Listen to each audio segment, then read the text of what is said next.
Hello YouTube, welcome to the after movie of WWDC 2020. Let's get started. Let's open the curtains of iPadOS 14. As you can see, we have a new wallpaper. Actually, there are 3 wallpapers which adjust to the day and night view. So in the settings, but there is no dedicated wallpaper app or anything. So we have the widgets here. As you can see, this is the highlight of the iOS or the iPadOS. So now we have customizable widgets of different sizes. So yeah, first let me check the version of the software I am running. It says 14.0 on my iPad mini 4. So that is great actually. I'll come to it in a minute. The first thing to keep in mind is this is a developer beta. Then we'll get a public beta in July and followed by the consumer version in September. So till then, so how to get this? Like I'll leave a link below in the description where we have the profile. Once we can download it, I'll show it to you in a while. So let's check where it is. So yeah, let's first check if we have anything new in the settings. So as you can see in the display options, it's same as iOS 13. And we have a few things here like motion and fitness. Do we have anything over here? No, it's same. We have files and folders there. Okay, fine.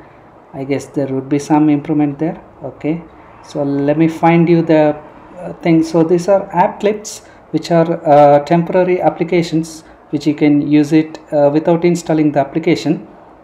That I think there are no apps that I currently have.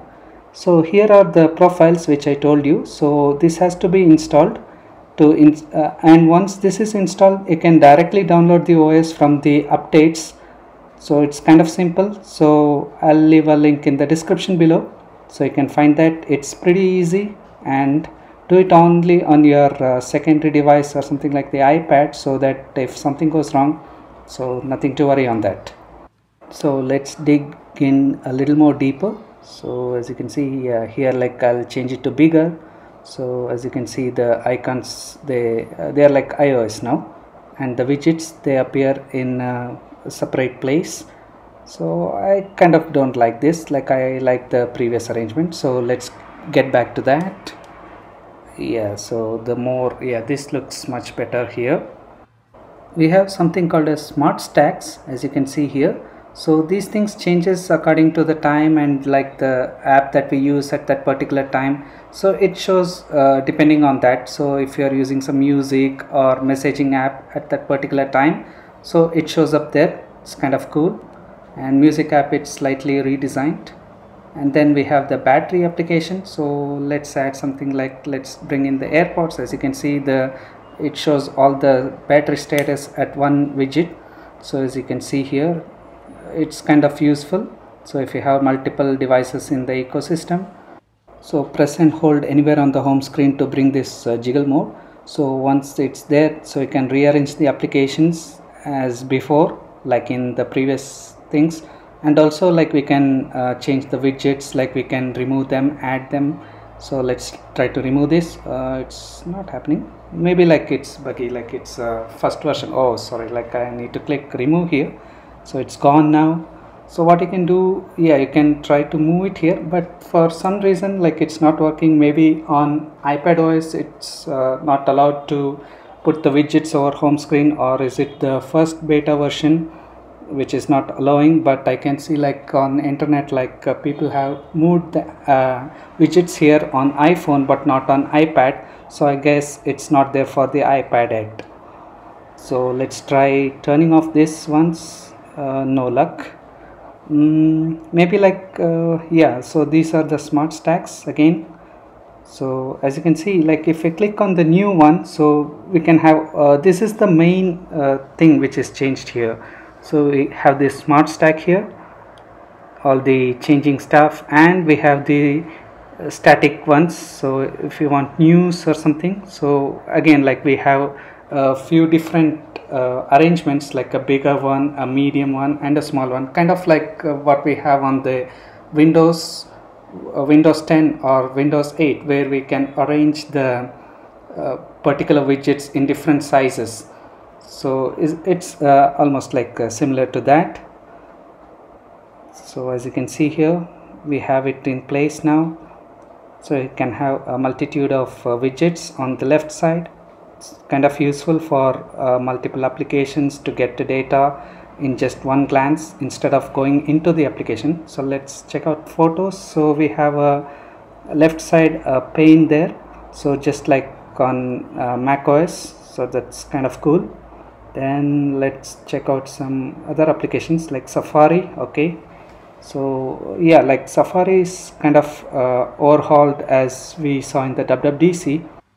There are improvements such as privacy and also like some Apple Pencil support for writing the URL or interacting with the web pages. So then let's check out the calling. So yeah, that's same. Let's check out messages. Like here there are a couple of improvements. Like for example, we have scribble option, so we can scribble with Apple Pencil if your iPad supports that. Then we have group messaging, and we can annotate with single person, just like how we do on the WhatsApp. So let's check out the performance. I have Geekbench 5 installed over here, and I have run benchmark just before this video so that we can just have a look at it. So as you can see, so let's go to CPU. Let's first check out the previous one. So previously I had iOS 13.5.1, so I had run this particular benchmark. We have 369 and 683 on the multi-core, sorry.